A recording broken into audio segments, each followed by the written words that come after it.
Welcome back. We are in a little bit of a different setup here because we have one of the Russian assets in person and we have the other one in Discord. Say hello, Terran, on Discord. Hello, hello, hello. And then, of course, Dina. Hello. All right, so we're going to talk about their draft right now. The first pick that they got was the G-Max Cinderace, followed up by the Gothitelle, the G-Max Butterfree, Gastrodon, G-Max Appleton, Jolteon, the G-Max Caparajah, Doublade, Togepi, and then following up with Grookey in the very last pick.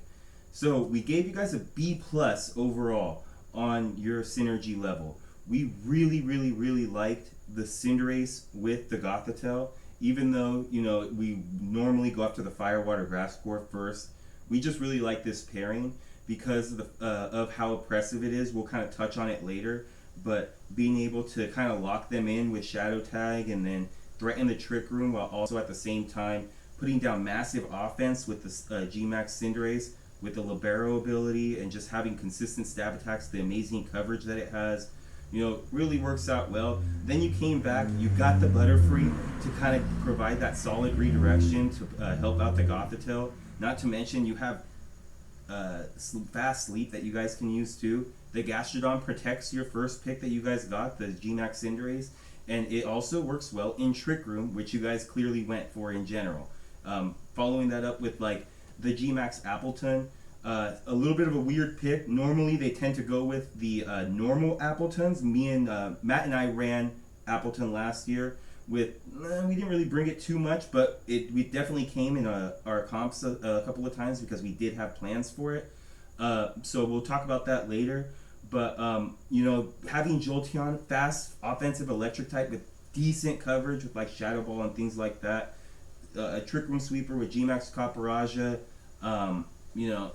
Overall, we like the synergy that this team provided.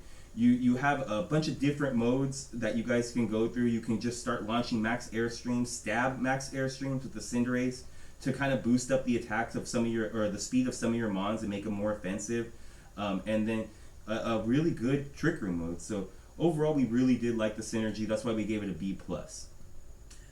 Threat level, we also gave a B plus. There are some really significant threats here that stick out. There are a few weak points, but overall, we thought this was a really threatening team. The most obvious threat, of course, is the G-Max Cinderace. We all know what that thing does. Libero, especially if you slap a Life Orb on it, it does ridiculous amounts of damage, and you even got the G-Max form, which I think is probably better. Yes. Because that 160 base power G-Max Fireball is just ridiculous. Gothitelle is always very threatening. Nobody wants to be trapped in. Nobody wants to be forced to stay in with some maybe crappy Pokemon that they don't want facing down Gothitelle and whatever's next to it. It gets Fake Out in this generation now, which is even more oppressive with that Shadow Tag. It's a great Trick Room setter and provides a lot of support, but most of the threat comes from the Shadow Tag, which I think a lot of people are going to be rightfully scared of going into a match against you guys. You also have G-Max Butterfree, which is another redirector that also threatens sleep, which is always any redirector that threatens sleep, like Butterfree or Amoonguss or Tangrowth. They're always going to be very threatening. And Butterfree even has a few other tricks up its sleeve. It's a little faster than the other two that I mentioned.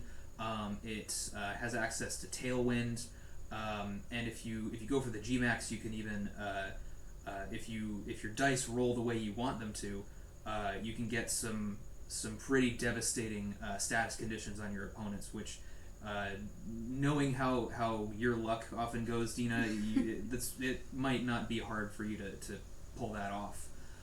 So those three, I think, are especially threatening.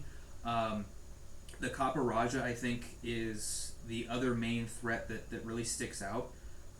You guys have a pretty... Your Trick Room mode does work well together, but I think Caparajah is really the main threat there. That's really the main part of your Trick Room offense. It's going to be your best form of damage output when Trick Room is up with that, I think 130 base attack and even sheer force on top of that. it's got a lot of damage output behind it. It has great coverage. You can max it or not. It works well either way. The only weak points I think are that as far as your fast mode goes, your two main fast Pokemon are going to be that Cinderace and Jolteon. Cinderace obviously a huge threat. Jolteon can be reasonably threatening, but it's does not measure up to Cinderace or Pokemon on the same level at all. Kind of threatening, kind of easy to manage in a lot of situations as well. And then your Trick Room mode, aside from the Copperajah, I'd be concerned about the damage output there. Gastrodon and Appleton are usually meant they're usually a little bit more on the bulky side. Gastrodon I think has a 92 base special attack. Appleton has 100 I think. Not bad. They can still do damage, but I think to consistently sweep with either one of them, you're going to be needing to probably Dynamax it and get super effective hits consistently. And that's going to be especially hard with Appleton because its coverage is a little bit lacking. The Doublade as well, I think might struggle a little bit, even though it can also be an effective Trick Room mon. It can do a decent amount of damage, but I think since it kind of calls for the Eviolite to be used on it basically every time, you're not going to be able to slap like a Life Orb on it. Usually you're not going to have any kind of item like that increases its damage output. So if it wants to turn into some kind of a Trick Room sweeper, you're probably going to want a Swords Dance first. It sort of relies on that. But it can also be kind of a nice cleanup mon if you can, if some of your opponent's Pokemon are at low health and you get Trick Room up later in the game, something like that. So it doesn't necessarily have to function as a sweeper. Overall, very threatening. A few weak points that you might want to watch out for, but B+, solid grade there. As for your draft order, again, we thought you deserved a B+ here. Your first three picks, like I mentioned, very threatening in different ways, and they all they work very well together. I think especially grabbing Gothitelle early was really nice because that's something that's going to be pretty. It's a sought after Pokemon, specifically because of the Shadow Tag, because everybody would like to have a Shadow Tag user on their team. It's very powerful. So for you guys to snatch it up early, I think was a great idea, especially next to Cinderace. Cinderace and Butterfree, or excuse me, Gothitelle and Butterfree, I think can support the Cinderace very well. Gothitelle again has Fake Out, Helping Hand. It's got a decent support move, and especially that Shadow Tag is going to allow you to trap Pokemon in, and Cinderace can just blow them up without fearing that they'll switch out into something that resists your attack, unless of course it's a Ghost type. And then of course Butterfree, Redirection, Sleep. It's fast-ish. It's base 70 speed, not super fast, but people usually run it with a fast EV spread and slap a Focus Sash on it. If you do that and you get some max airstreams up, you can use that next to Cinderace with some really fast sleep powders to put the to grab a KO and then put the Pokemon next to it to sleep. So you get a fantastic turn if you're able to pull that off. You get a KO and something's asleep, and you basically take no damage in return. After that, you guys started to dip into your Trick Room mode a little bit. I think I would have liked to see you pick up a big Trick Room threat like Copperajah a bit early. I think leaving it to round 7 may have been a little bit risky, especially because regular Copperajah got snatched up before you guys ended up picking the G-Max version. And if you had decided to pull the trigger on that one a little bit earlier, you could have got the regular version, which is typically going to be a little bit better than the G-Max. You could get those defense boosts instead of the Steel type Stealth Rocks. But your picks after that were still not bad.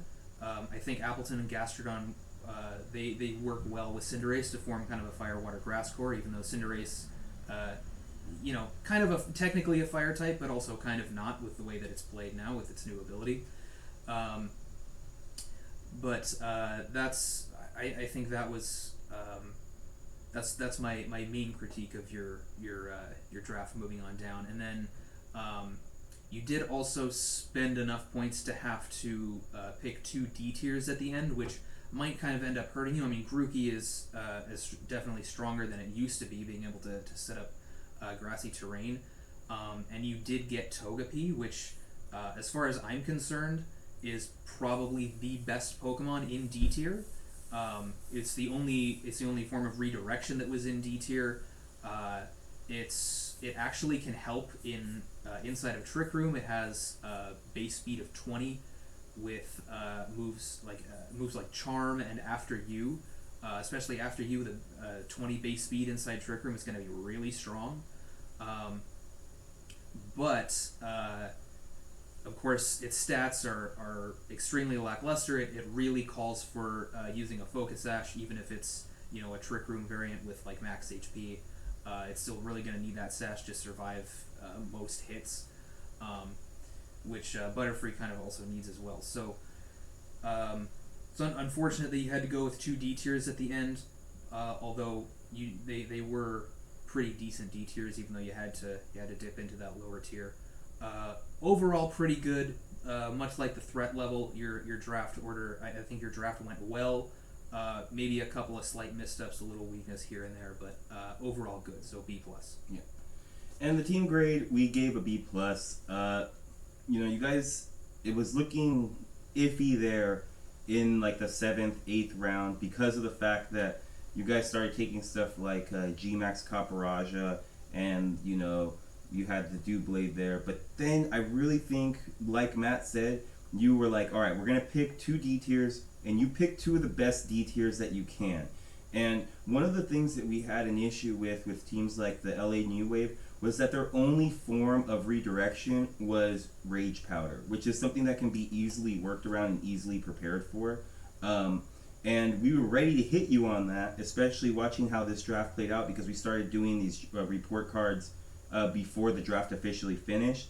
And then you guys managed to grab Togepi, which it gives you a Follow Me user just in case you're really afraid of that grass type that could threaten something that you're like, we're gonna run Togepi because Follow Me is a superior redirection. So you saved it there. You got Grookey that has Fake Out and Grassy Terrain. Even though they're not gonna come very often, I feel that you guys were able to put down a well balanced draft overall.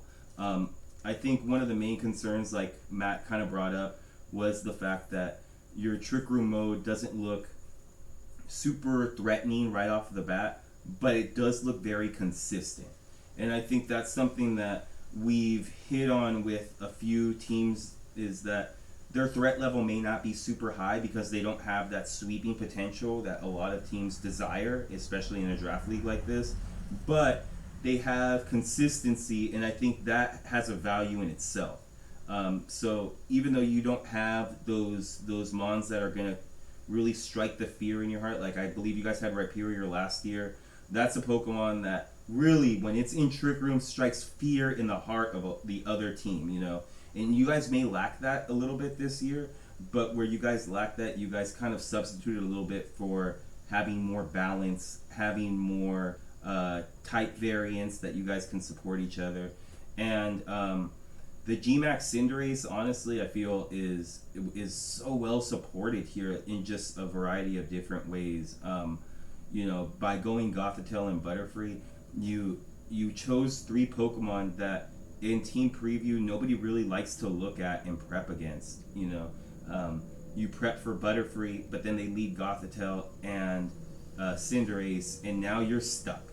And it's something that, like, we can't lose to Butterfree, but we also lose to Cinderace if they lead Gothitelle, and now we can't defensively reposition, which can throw teams into fits. So I think, like, with the top 3 that you guys had, it really helped you guys out a lot because it just forces certain type of prep, which is one of the things that we hit on, is it really puts teams and pigeonholes teams into prep for specific things. I think you guys really nailed that balance of going hyper offensive, being able to 6-0 teams with Cinderace, and something like Butterfree where it's just you're getting fast sleep powders off and then knocking out the other side, and then they bring in something else and you put that to sleep and knock out the other side, and before they know it, they're like, oh geez, we just lost the side. They still have all 6 mons. They're at full health, and we have no idea what to do.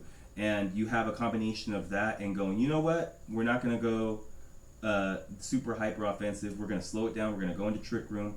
You know, we're going to wear them out with stuff like Gastrodon, stuff like putting down sleep pressure, with Gothitelle, with like Hypnosis, bringing them down with the Gmax Caporaggio a little bit, and then having Cinderace in the back. Not even Dynamax just can come in and have enough offensive pressure to sweep and clean up the rest of the game.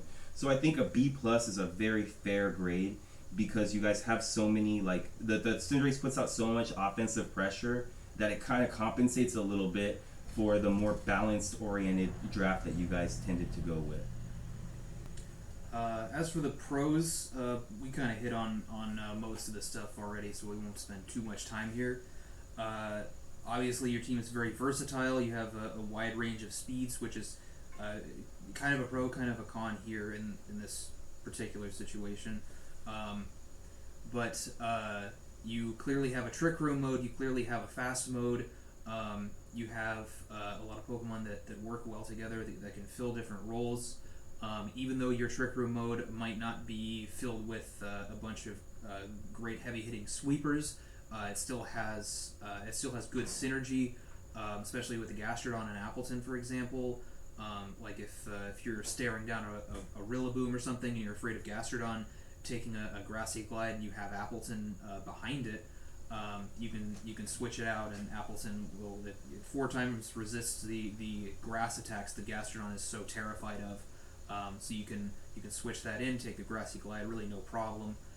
So there's a lot of great synergy, a lot of versatility there.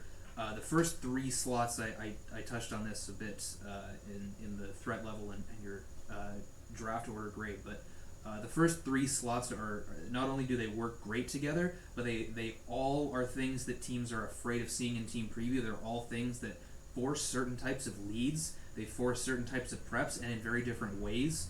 Cinderace, you often want to throw out an Intimidate user against it. You want some kind of redirection that hopefully can take at least 1 hit from one of its giant moves. Maybe if you have something fast enough to outspeed it, you might lead with something like that. But some of those things can be a bit of a problem with, especially with Gothitelle. If you're leading something fast and Gothitelle just goes for a Trick Room, you're in trouble.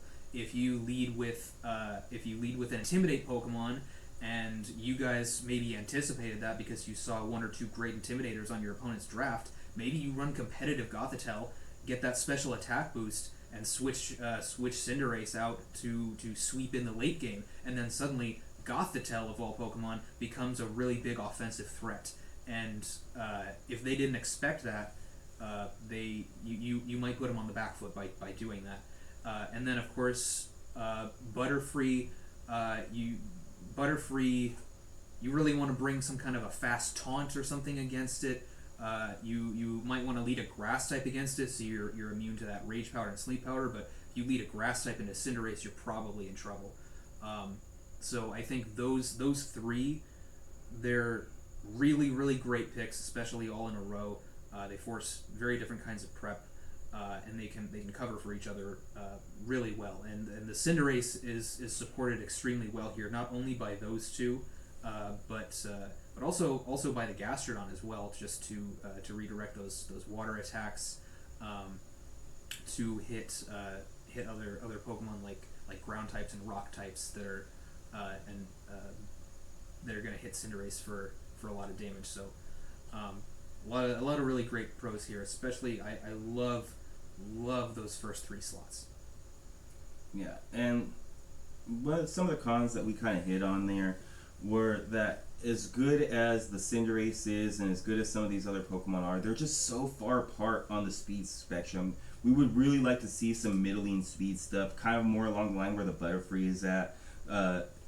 Base 80, base 85, something along there to where you can really have a nice middle speed stat to where you can function in Trick Room and function in, like, while you're launching off max airstreams with the Cinderace, or trying to get Tailwind up with Butterfree, you know, any of those Pokemon that might do it. So we felt that maybe seeing a little bit of variability in the speed instead of going super hard on one end of the spectrum and the other might have benefit you guys a little bit more. We would have liked to see that a little bit. And then another thing that we wanted to hit on is, you know, the Trick Room mode just really has the potential to not put out as much offensive pressure as you guys might think in those 5 turns. I could see, not a lot, but I could see a couple of times where you guys get your Trick Room mode successfully off, whether that be with redirection with Butterfree and then Gothitelle coming in, and then your setup working perfectly. They knock out the Butterfree, now you get a free switch into Copperajah, you Dynamax the Copperajah, and then it just kind of stalls out. And it fizzles, and you pick up 1, maybe 2 KOs, Trick Room ends, now you're stuck in there with Copperajah, now the Cinderace doesn't have the redirection with the G-Max Butterfree, the Gothitelle has kind of been pushed down a little bit because it's been out in the field for a long time, and you're put into this position where it's like, oh, we don't really have the offensive pressure after Trick Room to deal with this. Now, that doesn't necessarily mean that you can't prep yourselves and put in certain sets that are going to put out that type of offense, and you could even go, you know, obviously Copperajah or G-Max Appleton or Gastrodon aren't going to do a lot of work here. We'll just go straight for the Cinderace mode and blow them out there. But it's one of the things that we definitely noticed, especially considering that your guys last year, your Trick Room mode was so powerful with the Rhyperior. It was so threatening, and that's one of the reasons why you guys had Mew last year, why we felt that Mew kind of thrived a little bit, because early in the year teams were so hard prepping for the Rhyperior and Trick Room that you guys were able to just bring Mew in with a few coverage moves and just wipe them out completely because they weren't ready for the max speed, base 100, really thick, really versatile Mew. And I think that you guys tried to do that a little bit the opposite with Cinderace, bringing yourselves in a very fast Pokemon that's going to threaten that level to where you have to check for it. But I'm really concerned that the other mode that you have to counter that isn't going to put out the type of offense and get the results that you guys might have expected. Okay, so that kind of handles the report card portion of it. The next thing we're going to do is we're going to ask you two a couple of questions that we maybe wanted to clarify about your guys' draft, then kind of give you a way to kind of answer some of the questions that we might have. So the first one we kind of wanted to ask about the Butterfree. I can sort of see a few different things it might want to do on this kind of team. I wondered why you drafted Butterfree when you did, maybe instead of a different redirection choice, and also what kinds of roles do you intend Butterfree to fill on this team? Let's see. So we drafted G-Max Butterfree because I think it's a very, I personally think it's a very versatile one. With Compound Eyes, we can raise accuracy, but if we're G-Maxing it, we do have Befuddle, which as a victim of a G-Max Befuddle attack multiple times, it can just cause chaos, and I think it's a really good thing to have in the back pocket just in case we A, want to meme on someone, or B, we think we can actually do something really crazy with it.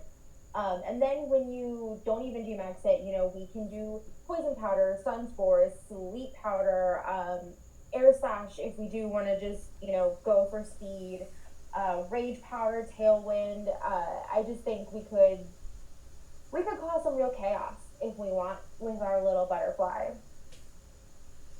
Yeah, it is a really versatile mon. And it's especially with the sleep powders, it's going to be really threatening. Alongside something like Cinderace, like I mentioned, you can pick up a KO and then put something to sleep. You kind of get that turn for free, and yeah, Befuddle is just an extremely chaotic G-Max move. So yeah, absolutely. Yeah. You guys get a lot of versatility out of that. Definitely. The next question we were going to ask was, you guys went for the Cinderace. This draft looks really well planned out, and I wanted to ask, like, Was the Cinderace your guys' first choice in the draft overall, or was there anything else that you guys were looking at or eyeing or anything like that? Definitely Mew. Mew was our top choice. We used it last season and we had a lot of fun with it, but we knew that because we got to choose so late in the draft that it probably wasn't going to be something we could pick up. So Cinderace was a good second choice. If I can ask a follow-up real quick, the Cinderace too, you guys have experience with that? Was that something that was real high on your draft that you guys liked? What you know, obviously it's nobody would doubt the pick in general, but like what was some of the things that just kind of brought you to the Cinderace? I just started using it recently competitively, and I've found that it's been really solid. I've had decent success with it in VGC, so just felt like a good pick for multi-battle as well. That's good. Yeah, I think it's definitely going to be one of the Pokemon that is really gonna shine a lot in your guys' draft. I honestly had it as a top 2 or top 3 Pokemon. The fact that it fell to you guys, I think it's only benefits you guys. And if I were building a Cinderace team that I wanted to really try and get it to thrive and do as much as possible, I would have chose a lot of the same Pokemon that you did. Because of the fact that it's so threatening that you want to counter teams before they have a chance to counter team you. I definitely see a lot of that here, while at the same time being able to go, let us give you a Cinderace mode that you're going to be terrified of. So I like the Cinderace pick a lot. You guys really, really did a good job just building around it, and if you guys can make it work, you guys are going to have a lot of wins under your belt, definitely. The last question we've got for you guys is regarding the Appleton. It's something that kind of stuck out to us. I think if you ask most people, they would probably say that regular Appleton is superior to the G-Max version. You get to set up grassy terrain and increase your own damage output for future grass moves. So what brought you to the both Appletons were available at the time, so what brought you to the G-Max version instead of the regular one? Well, we definitely are missing out with the grassy terrain. We did end up keeping Rookie, so we do have grassy terrain coverage there. But also, status was something we really struggled with last season, so this Appleton will help protect us against that. We also don't plan to Dynamax it much anyway. That's fair. Yeah, that does make sense. We had Appleton on our draft for the majority of the season last time, and we never Dynamaxed it even once. So. Yeah, we actually Dynamaxed our Steel type most of the time, and it was really good next to it. So right, yeah. Your guys' Steel type also very, very threatening with the G-Max Copperaja. So it's very clear you guys knew what to do with your guys' trick mode. You guys had a lot of foresight into what you guys wanted to do. I think that's one of the reasons why we tended to grade this draft pretty high, was because we could see the planning that kind of went into it a little bit. Seemed like you guys along with like Doesn't Click and even the Pat Traps, really seemed that nothing got taken off of your guys' board that you guys didn't want. Like you guys kind of got everything you wanted, or for the most part. Probably barring the G-Max Copperaja, you probably wanted to grab the regular one there and just waited a little too long before it was taken. And Mew, of course. And Mew, yes, of course. But other than that, like it really looks like you guys were able to just take what you wanted, build your solid team, and just go into the season. So with that being done and said and done for, we're gonna go ahead and throw it back to you two. If there was any critiques that you guys had on our analysis on your guys' draft, now would be the time to say them. So go ahead and we'll open it up to you guys. I feel like it was pretty fair. I don't really have anything that I disagree with. Can I just say, it's Cinderace, not Cinderace. It's alright. I've been saying Duraludon to Matt's much displeasure. We're going to have to deal with that all season. I am. Duraludon! It's going to be great! We're getting rid of it in the first transaction period because I don't want to deal with this. Wait, Matt, how do you say it? I say it the right way. It's Duraludon. Okay, but Duraludon isn't wrong because Dura is the Latin word for hard, and that's how you pronounce it, Dura. So Duraludon isn't Exactly, incorrect. Matt. I didn't don't- know that, I but don't buy it. I'm gonna go with that the whole time. Just sounds awkward. I don't buy it. All right, well, if that's it, if we don't have anything else from you guys. Congrats on you guys' grade. You guys, well, last year, obviously, Dina, we're dating. I watched you guys. You guys came super close to playoffs, barely missed out on it. But you guys are also the only team to beat the champion last year. They literally did not drop a single game all year. They blew through the whole league except for you two. So we know that there's very, very good potential here. We know that you guys do have the potential to get into playoffs and make a deep run. So, hopefully you guys get that. Just one final question. What are your goals for this year? I just want to make playoffs. It kind of sucked to miss that so close last year, so I just hope we make playoffs this year. Cool. Well, I definitely think you guys are going to be able to do that this year if you guys play this right. You guys definitely have the team that's going to be able to do it, and hopefully all will go well for you guys. Thank you. No problem. All right, Terran. We'll see you later. And let's see here. Hold on, because I never keep up with this. But right afterwards, we are going to be talking to the New England Patriots. So we'll see you guys later.